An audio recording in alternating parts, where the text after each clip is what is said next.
How's it going, everyone? Today's topic is Chamber of Starlight, Master Law Sector, dealing with champions of Overload and Unstoppable with threat of Solar. To find this Law Sector, you're going to go to your map here, set it as a waypoint, land in here into Valley Mist on the Dreaming City, make your way all the way over. You will have to jump over this gap into this hole, so make sure you don't miss, because that would be unfortunate. If you never ran it before, run it on normal, come down here, run down the pathway, complete it on normal, come back over to the flag. You can run a Legend or Master. Legend will make it easier for you. I'll have less champions. Master will be a little harder. You'll have more champions. Your power level will make it easier, but it's really not required. As long as you can take out champions, you'll be all set. For our build today, we'll use Chaos Reach, Healing Rift, Chain Lightning to deal with our overloads if we need anything else besides our grenades. Our grenades should be able to do most of the work for us, so we want to make sure that we're spamming these two all day long to deal with overloads and all the other mobs we're dealing with. Electric Mine will give us Ionic Traces and keep us amplified, and then Arc Souls will do a lot of our damage for us. Our grenades will pair up really well with Magnitude for long durations, Shock for more jolts, Amplitude for more orbs, and then Resistance for 25% damage resistance when we have a bunch of mobs around us. We'll be using a Shotgun here to do high damage to the champions, Glaive to take care of Unstoppables, and then a Thunderlord here to take care of Overloads if our kit will not do it for us. Most of the time your kit should be able to do it. This is just for backup, as these two kind of pair up really well together, as you can stun and then switch to your Shotgun real fast. And then Glaive can keep you alive, and then your Thunderlord is just there for free damage. If you have anything, you can switch this build around with other options. This just seems to be pretty easy and allows pair up really nicely with Vesper to get up close and personal whenever you need to. 100 Resilience, keep you alive. 100 Discipline to get more grenade spam. Whatever else you can throw in recovery, go and throw it in recovery. For our build, we'll use Dynamo because we're up close and personal with Vesper Radius, which will allow us to blind targets and also do pulse out damage. Our gloves will be all set up with grenade kickstarts and firepower. If you are running a build that focuses a lot on, if you're using a kinetic weapon, make sure you have a kinetic siphon on. If you don't have a kinetic weapon and you're using arc weapons, switch it to an arc siphon, and then that means I can adjust my stats back to something else I wanted, I think, or I got to leave it there. That's fine, perfect. So our armor piece here is a chest piece resistance. I would recommend either keeping them at arc or fire. Fire seems to be pretty well, as you can arc mob or the other. So there will be fire on the ground, and the overload champions will be doing arc damage solar damage for you. But the other thing you can deal with is a lot of void resist. If you don't, there's a lot of void damage coming out. So if you wanted, you can run double void here, or you can run double solar, up to your preference. Whatever you're having the most difficulty with the champions. Everything on our boots is going to be focusing on grenade. Just pick up orbs because there'll be a lot of orbs, giving us more armor charges because everything here is armor charge focused, and then ability cooldown. So make sure your artifact matches up with all arc. If you're using a glaive, make sure you have the perk here, or else it won't work on unstoppables. You're gonna be very confused. So make sure you have that set up to go. Well, it's going to get this run down real quick. It should be real fast. Should be maybe 5 minutes. Won't be the fastest of runs, but as always, I appreciate all the support. You guys have been amazing. And I will continue to make these guys as long as you guys want to see them.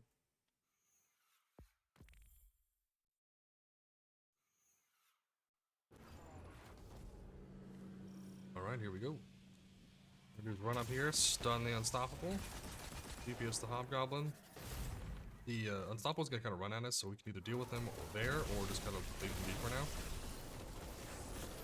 It's not really our main priority.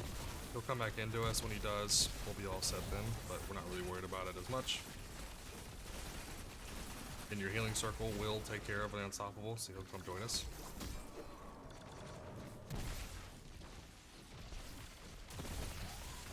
Just gonna melee it down. There's no reason to make it any more difficult than it needs to be. Once he does his big hit, we shield. Finisher. Go on with your day.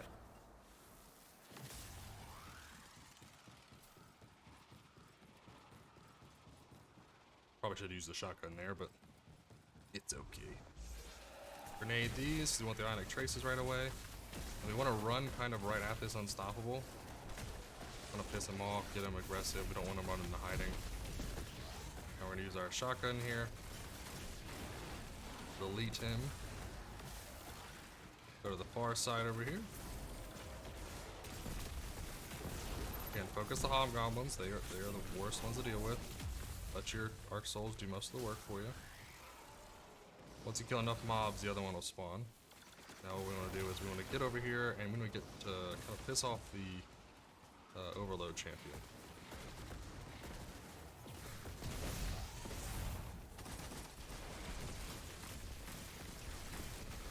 Yep, that one's done.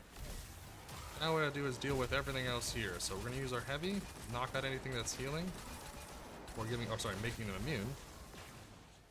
And then we want to take out the big guy here. You saw the unstoppable on the far side. We will have to deal with him right away, as we do have the boss active now also. We do want to make sure we focus the hobgoblins as much as we can. And you probably, sometimes if you don't take out this guy up here relatively early, he'll turn into another overload. So just make sure if you can take him out. Now what we're going to do is we're going to use our big cooldowns to take care of the boss here.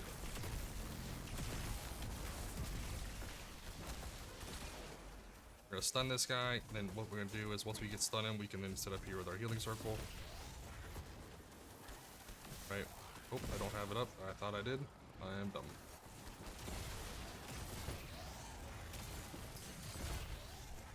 So it's just grenade. Now we should have our healing circle out. It's perfect.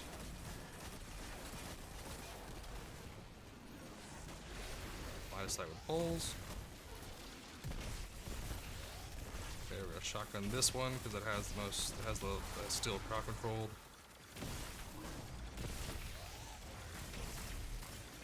On that one, perfect. Boss is dead. All we have to do is either kill some red bars if we wanted to deal with them. If not, like you need some ammo back or whatever. We can make our way down to the middle. Again, there's gonna be no mobs to deal with, nothing else because oh, there are 2 overloads here. Okay, that's not supposed to happen usually. I guess they spawn another one. Maybe because we killed the boss so fast because we're awesome. That's what happened. No, I'm not gonna. That's not good for me. I'm gonna put a healing circle here, and then I'm gonna try to shield right away. Luckily, I still have the grenade pulsing. Again, that's the reason we have magnitude. Oh. Get there, we'll shotgun him out, and we're done. A quick run. Don't need to kill all the other red bars. We're good to go. We can collect our loot and move on with our day. Ooh, nice. We got a nice helmet. Come on, I want to do my outro. Okay, there we go. Now I can do it. Oh, wrong button. 4-minute run. Pretty quick there. Pretty easy. Make sure you use the Vesper radius to help deal with blinds. Keep you alive. It has a larger radius, so we'll help you out. Like and subscribe. Comment below if you want to see any other builds, exotic weapons, or armor pieces. And as always, I hope you have a fantastic day.